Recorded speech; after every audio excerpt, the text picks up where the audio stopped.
Guys, aku ada masalah besar. Bukan masalah duit, bukan masalah cinta, tapi masalah tak ada idea. 80% dari masa aku nak buat video, aku duduk termenung je.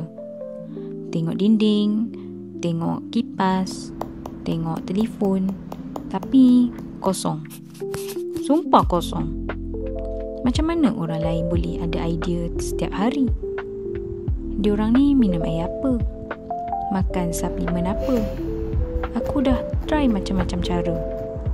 Duduk luar, still tak ada idea. Tengok YouTube, still tak ada idea.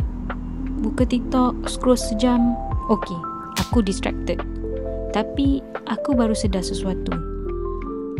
Aku tak ada idea, tapi sekarang aku buat video pasal tak ada idea.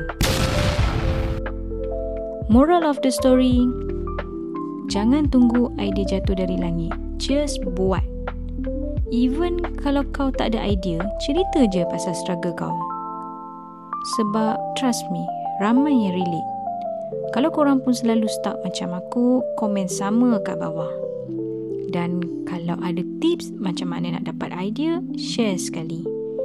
Kita struggle sama-sama. Sampai sini je video ni. Aku tak tahu macam mana aku boleh habiskan video tanpa idea ni, tapi kita berjaya juga. Tak ada idea, just start. Jangan lupa like, share and subscribe untuk video akan datang. Kalau aku ada idea, aku akan post lagi. Thank you guys.